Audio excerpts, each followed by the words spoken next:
माँ की आत्मा, आज कुछ ज्यादा ही देर हो गई। वैसे तो वो महिला हर रोज 8:30 बजे तक आ जाती है, आज 9:30 बजने को आए फिर भी नहीं आई। बिना उसके आए दुकान बंद भी तो नहीं कर सकता, उसे वचन जो दिया है। क्या नाम था उसका? इतने दिनों में उसका नाम भी नहीं पूछा मैंने। ये सब बातें रमेश के दिमाग में चल रही थी। कुछ दिनों पहले ही तो उसने ये डेयरी शुरू की थी। उसकी ये शॉप ज्यादा बड़ी नहीं थी जिसमें वो दूध और बाकी मिल्क प्रोडक्ट्स रखता था।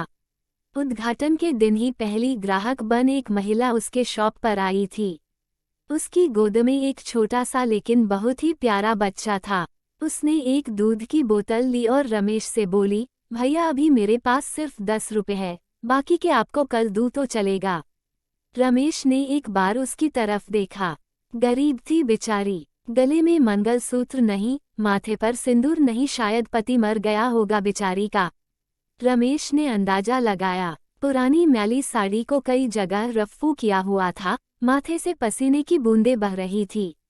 फिर उसकी नज़र उस मासूम बच्चे पर गई जिसके मिले चेहरे पर एक निष्पाप हंसी थी और अभी अभी आए 2 दांत उस हंसी को 4 चांद लगा रहे थे। रमेश ने उस महिला की तरफ देखा और बोला, कोई बात नहीं बहन, आप मुझे बाद में पैसे दे देना। बड़े समाधान के साथ महिला ने रमेश की तरफ देखा और बोली, भैया मैं जरूर आपको कल पैसे दे दूंगी। यही पास में ही उस दूसरी गली में छोटा सा घर है, वहीं रहती हूँ मैं। रमेश मुस्कुराते हुए बोला, कोई बात नहीं बहन, कल पैसे ना हो तो भी चलेगा, जब आपके पास होंगे तब दे देना। फिर वह महिला वहां से चली गई। अगले दिन वह महिला पैसे लेकर डेयरी पर आई और पैसे रमेश को देने लगी। रमेश ने पैसे लेने से मना किया और बोला, नहीं बहन, मैं यह पैसे नहीं ले सकता क्योंकि कल आपने मेरी बोहनी की थी और कल मुझे 2000 का फायदा हुआ। आप मेरे लिए बहुत लकी साबित हुई, इसलिए यह पैसे मैं नहीं ले सकता। रमेश की कहीं इस बात से उस महिला को बहुत ज्यादा खुशी हुई क्योंकि इतने सालों बाद किसी ने पहली बार उसको लकी कहा था, वरना पति के मौत के बाद तो उसके ससुराल वालों ने उसे पनौती कहकर घर से ही निकाल दिया था। भैया रात को कितने बजे तक आपकी यह शॉप खुली रखते हैं? महिला ने रमेश से पूछा। 8 बजे बंद कर देता हूँ बहन, रमेश ने कहा। रमेश का जवाब सुनकर महिला का चेहरा उदास हो गया। रमेश को यह समझते देर नहीं लगी, उसने पूछा, कोई समस्या है बहन? अपने बच्चे और अपना पेट पालने के लिए मैं 2 घरों में झाड़ू बर्तन का काम करती हूँ। यह सब काम करके रात को 8:30 बजे घर लौट पाती हूँ। तब तक यहाँ आसपास के सभी दुकान बंद हो जाते हैं और लाचारी से मुझे अपने बच्चे को भूखे पेट ही बहला फुसलाकर सुलाना पड़ता है। वह बोल नहीं सकता ना, उसी का फायदा उठाती हूँ, कहते हुए उस महिला का गला भर आया। महिला की बातें सुन रमेश को बहुत बुरा लगा। फिर वह बोला, आप चिंता मत कीजिए बहन, बिना आपको दूध की बोतल दिए यह शॉप बंद नहीं होगी, लेकिन मेरी एक शर्त है। अपने आंसू पोंछते हुए महिला ने रमेश की ओर देखा और पूछा, क्या शर्त है? रमेश बोला, आप मुझे दूध के पैसे नहीं देंगी। यह सुन उस महिला की आंखें फिर छलक गई, लेकिन इस बार आंसू दुख के नहीं खुशी के थे।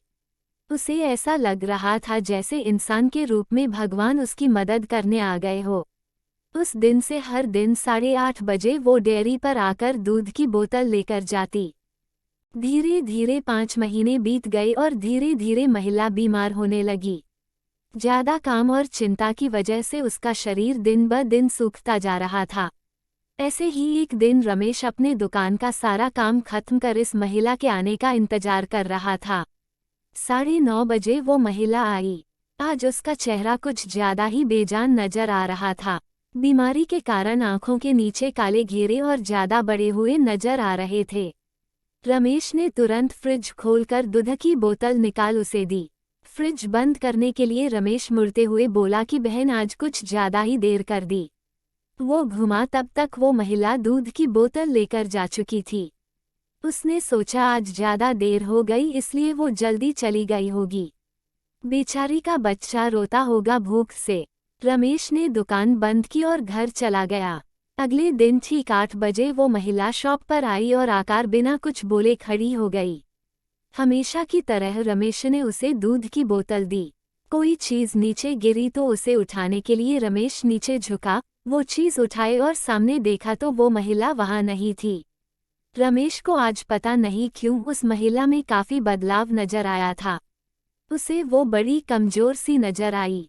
अगले दिन फिर 8 बजे वो महिला उसके शॉप पर आई। आज रमेश ने उसका चेहरा बड़े गौर से देखा। उसका चेहरा सफेद पड़ चुका था, मानो उसके चेहरे का तेज कब का जा चुका हो। उसने सोचा बेचारी गरीब महिला करे भी तो क्या, ना किसी का सहारा ना अच्छी आमदनी, जरूर पैसों की कमी की वजह से बीमार होते हुए भी दवाई नहीं कराई होगी। रमेश जल्दी से अपनी शॉप बंद कर अपने घर गया। घर जाकर उसने ये सारी बात अपनी पत्नी को बताई। उसकी पत्नी भी उसकी ही तरह भले स्वभाव की थी। उससे भी उस महिला की परिस्थिति पर दुख हुआ। वो रमेश से बोली, ऐसा करते हैं, कल उस महिला के घर चलते हैं और उसे किसी अच्छे डॉक्टर को दिखा आते हैं। रमेश को अपनी पत्नी की बात सुन उस पर गर्व हुआ, क्योंकि उसके विचार भी उसी की तरह दूसरों के प्रति परोपकार के थे। अगले दिन सुबह दोनों उस महिला के घर जाने को रवाना हुए। रमेश को उसका पता ठीक से याद था। जब वे उस छोटी सी गली में पहुंचे तब वहां एक छोटा सा मकान था, जिसके आसपास दूर दूर तक और किसी का घर नहीं था। जैसे जैसे वे उस मकान की तरफ बढ़ते जा रहे थे, वहां एक बदबू तेज होती जा रही थी।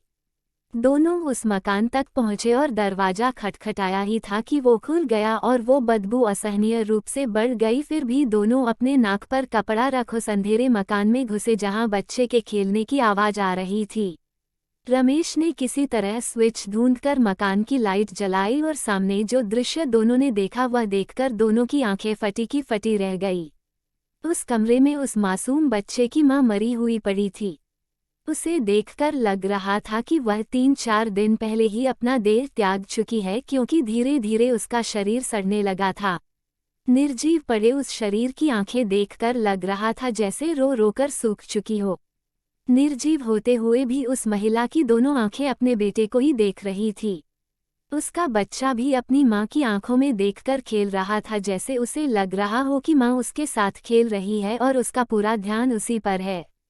वहीं पास में ही दूध की 3-4 खाली बोतलें पड़ी हुई थी।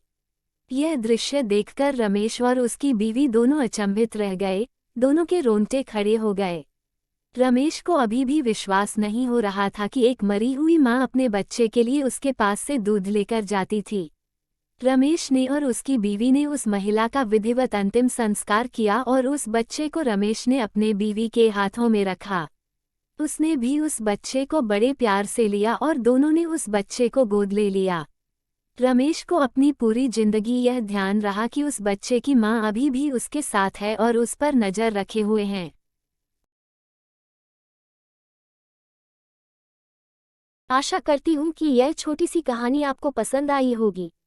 इस छोटी सी कहानी पर आपका क्या राय है, कमेंट करके बताएं। कहानी पसंद आई है तो लाइक, शेयर एंड सब्सक्राइब करना मत भूलिए। चैनल में नया है तो सब्सक्राइब करना मत भूलिए। कहानी सुनने के लिए आपका बहुत बहुत धन्यवाद। जय हिंद।